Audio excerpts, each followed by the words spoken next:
This offseason might be the offseason the Eagles need a cornerback the most since 2020. Does free agency provide any potential answers outside of Darius Slay and for the future of CB1? We'll discuss on this Monday edition of the Locked On Eagles podcast.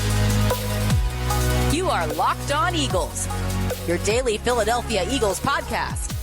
Part of the Locked On Podcast Network, your team every day.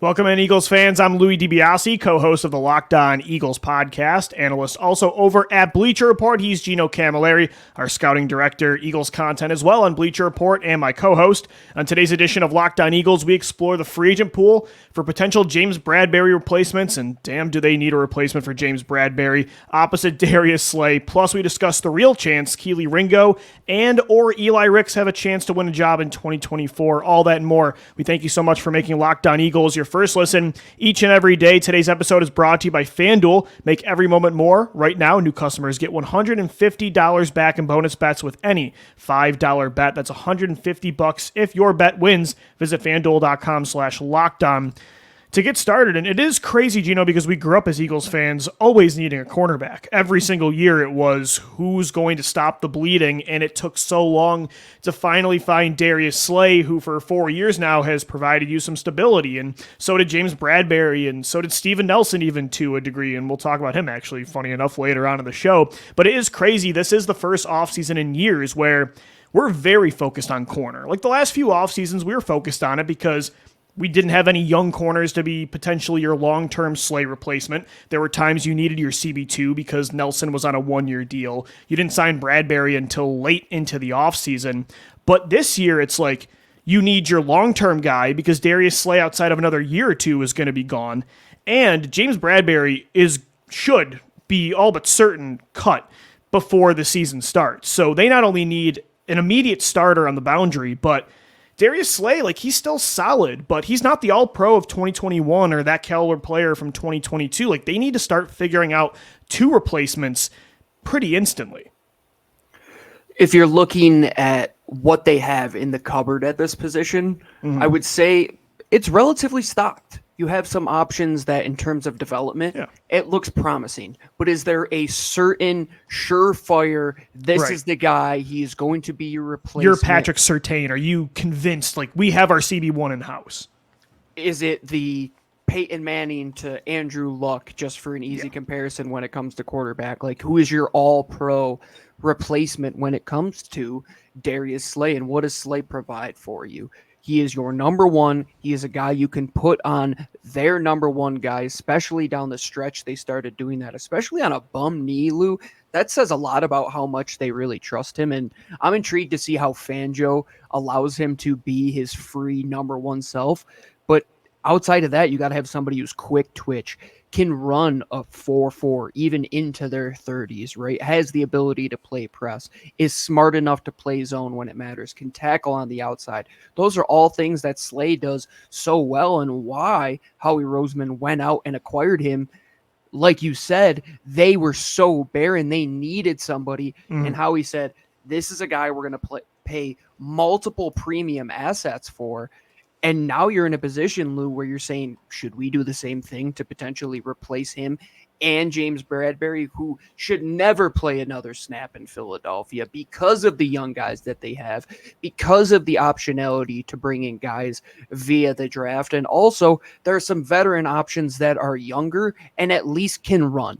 He can't run in today's day and age. We have seen how bad Eagles corners can get toasted. Leotis McKelvin, Bradley Fletcher, James Bradberry is almost in that category.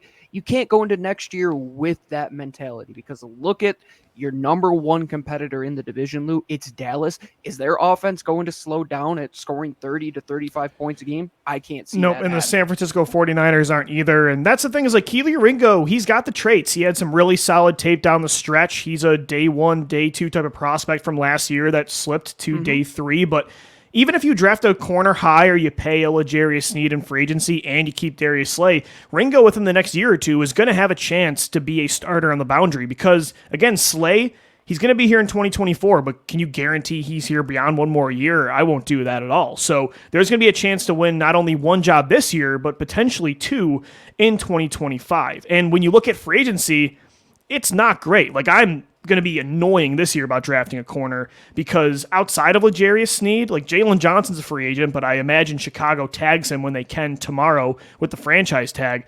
Outside of Sneed, it's like long-term options. Ringo and Ricks might give you a better chance than anybody I'm seeing on this list. So I'm more focused this offseason on give me a first or second round corner and let Ringo develop and Eli Ricks to a degree as well. I think you're in a really good striking distance in this draft class to if you want to even trade up in that day two territory and package a bunch of those fifth round picks that you have, right? And pop up 10 to 15 spots and get that cornerback, or Lou, use those picks to do exactly what you did with Darius Slay a couple years ago. Could he be, or could there be rather, another guy on the market that you're saying I'm willing to go and give up picks like that? There's one player in the Pat Surtain class that I had brought up a couple weeks ago. What about Jaycee Horn? I know do he like hasn't that. played a lot. We've talked Surtain trade a lot, but I would love a Horn trade. It's going to cost you a lot less. It fits right in the mold of what Howie Roseman loves to do, somebody who is never going to have a lower value in the National Football League. Do you strike and use those assets in an asset that was a top 10 pick and somebody that you might have taken if he was there on the board? I think they could have, Gino. Devontae Smith got whether they use it to draft a player or to make a trade, I think draft picks are the way you find your future and your immediate holes at cornerback. And the only guy I would say in free agency I think could solve both of those issues is L'Jarius Sneed. He's the one free agent I really do like, and he would cost a lot because he's going to be the best player on the market, but he's young, he's physical, he's lengthy, he's athletic. He fits that aggressive mold that I want. Like, he kind of is everything that I'm looking for in a corner. He's got inside-out versatility, played actually the first 3 years primarily in the slot. Again, I like the Horn idea, I like the draft prospect idea, I like giving Ringo a chance. If you were going to do free agency, the only guy I'm really excited about is Sneed in this class because, again, Jalen Johnson, I'd be all over that, but I imagine, again, Chicago will franchise tag him, at least for 2024. And they're going to pay him probably a fair he was the amount best of money. corner in 2023, most likely. I mean, from a standpoint of statistics and tape for the regular season, Jalen Johnson was a stud. I'm with you in that I don't think there's one guy that's going to be, we're going to pay him and he is going to be the number one come in, shut down, number one guy that we have been looking for forever. And that hasn't been the MO of Philadelphia since the Nnamdi Asomugha signing, which bit them in the rear end, and it never really even worked. And before that, what was it, Lou? Asante? I mean, that's... Well, and it was Byron Maxwell, but that was Chip Kelly Byron, after Nnamdi. Yeah. But besides that, they don't really go down that route. It is more, we are going to look at the market and see if there are guys that might slip through the grapevines a little bit. Here's one for you, Lou. Somebody that you liked a couple years ago, you said maybe we should have picked this guy instead of somebody else. How about a young Christian Fulton from the Titans? What about bringing him into Philadelphia and allowing him to compete with the Keeley Ringos, allowing him to compete with the other guys outside? And well, I mean, we mentioned Tariq Woolen one time when we were talking about trade candidates. Yeah, you did. Yeah, I mean, I think, again, the better options for, and we've mentioned, like, talking a lot about safety, linebacker, corner, how do you fix these positions? We've said linebacker and safety, we like the draft prospects, but there's way more options in free agency than at corner. At corner, to me, like, if there's a year Howie Roseman gets back into doing what he did in 2017 and 2018, where he's spending second and third round picks and fourth rounders on corners and trading third rounders for Darby, right? Like, he took Sidney Jones in round 2, Rasul in round 3, Maddox in round 4, a 3 spent on Darby, a 7 on Mills. Like, if there's a time to get back into that style instead of what you've been doing lately, which is more veterans, trades, and free agency, that time is right now. But I will say free agency isn't totally empty where there's nobody that can help you replace Bradberry, at least in 2024. So we will get into those options coming up next right here on the Locked On Eagles podcast. Today's episode of the Locked On Eagles podcast is brought to you by FanDuel. Get buckets with your first bet on FanDuel, America's #1 sportsbook, because right now, new customers get $150 back in bonus bets with any winning $5 bet. That's $150 back if your bet wins. The NBA All-Star game is over. The playoff push is coming up. Bet on all your favorite NBA players and teams with quick bets, live same-game parlays, exclusive props, all that and more. Just visit FanDuel.com/lockedon and shoot your shot. FanDuel is the official sportsbook partner of the NBA and the Locked On Podcast Network. We thank you so much for making Locked On Eagles your first listen each and every day. Guys, want to let you know that Locked On has launched the first ever national sports 24/7 streaming channel on YouTube, and now it's also available on Amazon Fire TV in the free Fire TV channels app. Locked On Sports Today is here for you 24/7, covering the top sports stories of the day with the local experts of Locked On, plus our national shows covering every league. Find Locked On Sports Today now available on the free Fire TV channels app. So, Gino, we were discussing cornerback options in segment 1 and just the short-term and long-term future of this position. Darius Slay is one of your starters this year and maybe for 2 more years. It doesn't look like he completely lost his speed last year. Still, he's not who he was 2 years ago, but he's still a solid player. And Kelee Ringo's going to have a chance to develop. You've got draft picks this year in a class that I like some of the players on day 1 and day 2. As you mentioned, there's trade candidates. We've mentioned Patrick Surtain a lot, but how about a Jaycee Horn or a Rick Wohen? Like, there's a lot of options there. But with free agency, outside of L'Jarius Sneed, you're not finding your future CB1 in this class. More so, the approach in free agency at corner, Gino, would be, if I'm going to go draft heavy or I want to give Kelee Ringo a real opportunity, I think it's more the Steven Nelson approach from 2021. Like, let's bring in a veteran 1-year bridge to compete with Ringo and potentially a pick, and not guarantee him a starting job, but he's an upgrade over Bradberry. And I think those kind of players can be found in this pool. This is build me a bridge territory, and it's literally the bridge class. Like, that's all this is. You know what it feels like, Lou, and this is going to get super niche to us in Western New York living there, but when you go to Canada from Western New York, there's like 5 different bridges. Some are longer, some have single lanes where you have to This is not the Peace Bridge. This is the Rainbow Bridge. Yeah, this is the long bridge where you're going to be waiting a while, but when you get over there, it's going to be worth it because it's going to allow you to get to something better, and that is the Canadian side of Niagara Falls. If you've ever been there, go to the Canadian side. Yeah. But no, getting to the point, it's not going to be the #1 guy right away, even if Kelee is going to be competing for that position, because he still is going into year 2. He still has tackling concerns. He still has questions about his technique. He is going to get better, and we saw that. I love that they allowed him to get taped down the stretch and allowed him to get his feet underneath him. But what they need going into next year, if you really want to compete, Lou, you need a guy like an Akello Weatherspoon who could come in right away. He would be that perfect #2 for you. And I think that's what he did for the Rams. He was their #1 guy for a while, and you saw him go against you earlier in the season, and he was a prime candidate last year in free agency, and I was talking him up big. And same with a guy like Chidobe Awuzie, a bigger bodied guy. He might be the third best option of all these corners. Dude, I think he has a lot of miles left on him because he hasn't played a ton. You do have those injury concerns. Tore his ACL in 2022, but he did bounce back pretty solid last year. When he does play, though, Lou, he does bring that physical element that I think the Eagles still wanted from James Bradberry. They just didn't have the athleticism element to bring it along as well. And I think Cheeto would be a perfect guy. You saw him in the division for Dallas for a couple years. And outside of Darius Slay, that's what Fangio wants. He wants somebody that's going to be 6 foot and over on the outside, somebody that's going to be able to tackle. I think both of those guys fit that moniker pretty well. And I want to just take a step aside real quick. And you mentioned Avonte Maddox. We could get into replacing him down the road, but I mentioned this in my offseason simulation. They can restructure him and save money while keeping him on the roster. And with the unknown of Zach McPherson, I don't think Avonte in the slot position. And Isaiah Rodgers has missed an entire year of football. Exactly. They have optionality there. If you did want to save that $7 million and cut Maddox, there is a pretty awesome option in free agency in Kenny Moore. But I like the idea of just keeping Maddox. I would not want to pay. Value him at. No, I wouldn't pay a premium contract to a slot corner like that when you have such a need on the boundary. But Kenny Moore is probably, pound for pound, just talent-wise, outside of Sneed, second best corner available. But yeah, I think slot wise, I'm kind of sticking with what I have. Even Eli Ricks, I don't think he's a long-term slot, but he's got a lot of traits where he can play on the inside if he takes a step this year. Like between him, Rodgers, and Maddox, again, I'm more focused on the outside. What about doing what you did with James Bradberry and attacking somebody in your own division again? What about a guy in Kendall Fuller, Lou?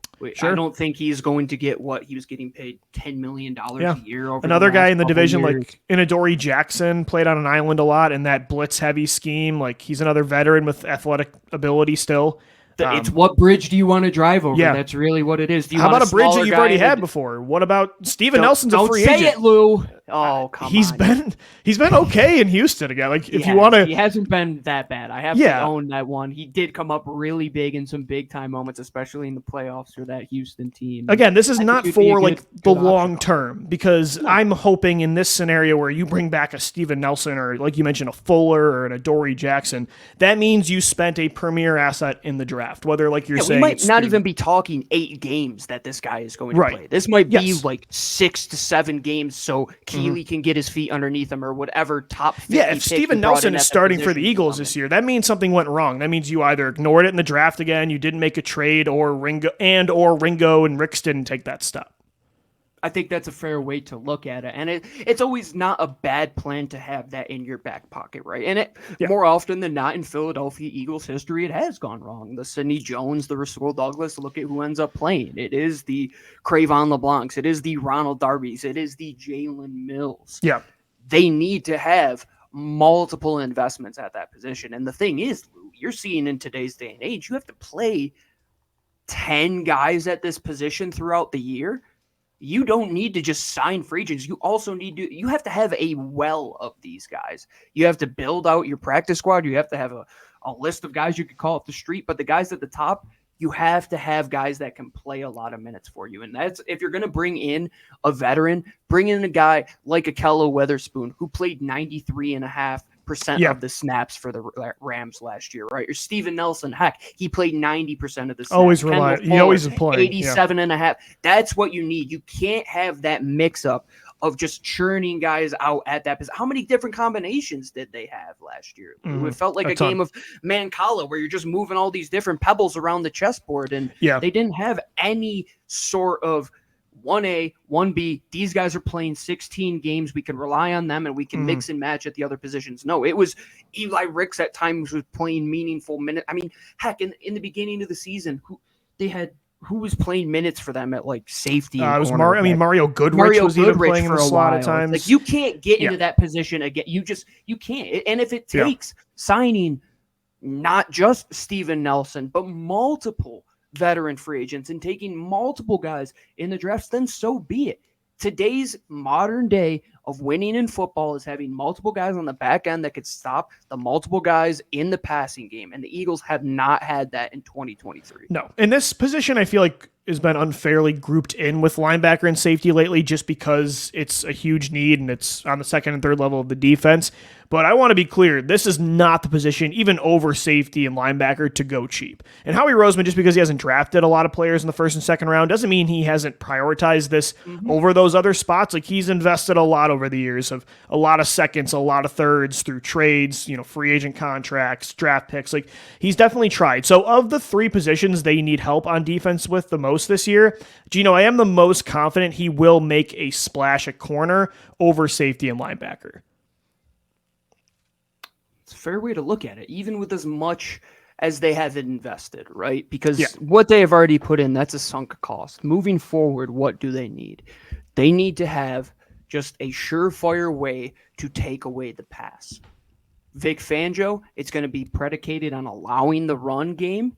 They're going to allow big yards on the ground to hopefully take away the pass. But if Fangio doesn't have the guys, look at what happened to Miami down the stretch when they were banged up in that secondary, Lou. If they don't have it, it could be exactly like the defense that you saw last year. And if Howie is wise, and he is learned from his mistakes in the past, he won't allow that situation to come about yet again.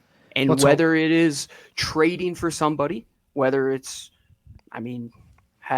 bringing in multiple I don't think it's going to be multiple top 50 picks, but maybe one. Just give me one. At that position. I just want one. I just want one. I'm with you. One of those second-round picks. I'm not even asking for the first rounder. I want it to be the first rounder. I want it to be a guy like Quinyon Mitchell. Your Christian Fulton. That's what the type. That's what I want. Just for 1 year. You want your first-round safety. I want my first-round corner. Maybe this is the year we get it. I'm not sure what is most likely, at least from a free agent perspective. What do we want the most? We'll get into that coming up next, right here on the Locked On Eagles podcast. And Lou, we're talking about what we want the most, and I can tell you what people in Philly want. They want tickets to their favorite sporting event. And there's only one place that I get my tickets. And heck, there's only one place that you should get your tickets as well. And that is on the Game Time app.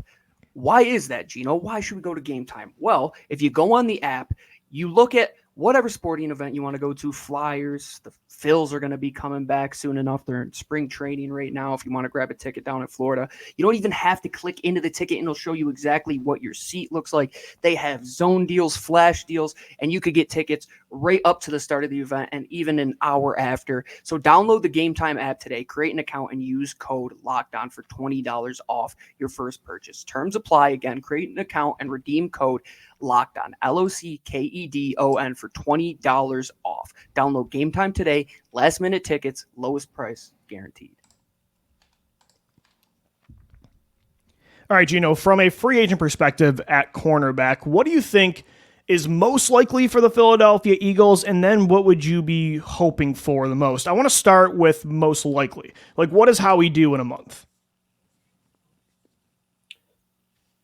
What Howie Roseman does in a month is going to be something that you don't think he is going to do, something that I don't think we have mentioned on this show, and I don't think it's an idea that many people are going to come up with. I think it's going to be a trade for a player we haven't thought of. And we're just like, oh, okay, that makes a lot of sense. And well, Horn was a guy I didn't think of. I mean, Jaycee Horn was a player not on my radar for a trade, and even when I brought up Reek Woolen, that wasn't something I saw brought up a lot. So you're right. Even if it's not one of those two, it could be somebody that's just not on our radar. And it might not be exactly when free agency starts. It might be a trade pending towards the draft, rather, or the day of the draft if a team wants to get out from, let's say, the Seattle just does not want Reek Woolen. I'm not saying that there's like a world that that's going to happen, but let's say they're like, day 3 of the draft, we'll do a pick swap and Reek Woolen. Hey, we never thought A.J. Brown was available. Maybe there's a huge name we're not thinking of that's not Patrick Surtain, you know? That's what I'm saying. And I mean, Asante Samuel Jr., Lou, like what if he is available? I know he might not be the prototype of typically what Vic Fangio wants in his style of corner, but you make it work, damn it. Yeah, I knew you were going to say that. You make it work. Samuel Jr. work. Yeah, I'll take a trip down nepotism lane if it's him over Jeremiah Tryon. And then draft Jeremiah Tryon. How about both? Get them both, and we just bring the 2000 defense, and then I'm all in. Johnson's got to have some grandchild out there. No, I do agree that it's probably a name we're not thinking of. Gun to my head when it comes to free agency, I honestly do think L'Jarius Sneed would be the most likely because Howie, again, between linebacker. That's the thing. I don't know how much it's going to cost, but I do think if he was going to make a big splash in free agency, it would be at corner with L'Jarius Sneed. I think he does fit this defense. I don't know. For me, though, I am very hell-bent on drafting a player for once at corner in round 1 or round 2. So that's what I think is most likely. What I would prefer is, sure, go out there and sign a Steven Nelson to, that kind of player, a Kendall Fuller to a 1-year deal. Let him compete with Ringo, draft a corner, because even if you draft a corner, like I said, Darius Slay is not going to play for more than probably another year with this team. There's going to be 2 spots long-term that are open. So you need to make, and you mentioned this at the start of the show, it's not just one draft pick. It's not just one trade. It's got to be that and Ringo's development, or a pick and a trade. Or like if you take L'Jarius Sneed, guess what? You're still probably going to need another corner. It really depends. A lot of this depends on how you feel about Keely Ringo, how much they invest in this position. If I had to just take one guess, I think it would be in that tier of Nikhil Witherspoon and Steven Nelson. If I just had to put he's got to make a splash somewhere though, right? Like he can't go tier 2 safety, tier 2 linebacker, tier 2 corner. Like he's got to bring in an impact player through the drafter. And that's the point I was going to get to. Sure. Is at the back of my mind, every time I'm talking about building out a team, it goes back to how Howie Roseman came up and who was the individual that helped him mold how teams were built. It's Andy Reid. And what is the Andy Reid moniker? I'll build from the inside out. You give me one cornerback, one wide receiver, and I'll figure the rest out. Although Andy had 2 great corners, and that's how he won a Super Bowl this year. And I always go back to that. It's like Howie Roseman learned from Andy Reid, and Andy's switching it up. And that's what it is. Well, not a receiver, though. He said screw that position this year. You have to have multiple guys to take away the multiplicity of what today's pass catchers are. Look at how impactful Trent McDuffie and Sneed were in that Super Bowl. Exactly. That's the bumping point Deebo Samuel and Brandon Ayuk for 4 hours. Like, that's what you need. And there was one, I think it was the Trent McDuffie, one of his sacks where he goes up and he's playing press coverage, and he takes about one shuffle step back to make it look like he is about to bail. But then he goes and he blitzes and he gets to the quarterback. And the football IQ on these guys, I want smart players at that position, Lou, because there were too many coverage breakdowns for the Eagles last year, as opposed to 2022, where everybody seemed to be in position. Last year, it just seemed everybody was out of sorts. Nobody wanted to tackle when it came to covering in space, and it felt like they were giving away space too easy. They need guys that can take away space, and heck, like you said, like L'Jarius Sneed would be an excellent addition to this cornerback room. And talk about that 1-2 punch for a year of him and Slay. I mean, just salivate at that idea, and we could worry about the replacement after that. I'm not too concerned going into 2024, that's for sure. Yeah, cornerback is a need this year for sure. You got to replace James Bradberry. You're going to have to replace Darius Slay long term. We'll see what Howie Roseman does in a month in free agency. But like Gino said, trades could happen at any point. And, of course, the draft is right around the corner as well. That's going to do it for today's edition of the Locked On Eagles podcast. We wrap up the defensive side of offseason options tomorrow with Gino's position. We talk a lot about safety. There's some good players in this class, so stick around. But then we got the offensive side of the ball as well throughout the week. We thank you so much for making Locked On Eagles your first listen each and every day. For Gino Camilleri, I'm Lou DiBiase signing off. As always, thank you for downloading. Thank you for watching and listening. And let's go Birds. Fly, Eagles, fly.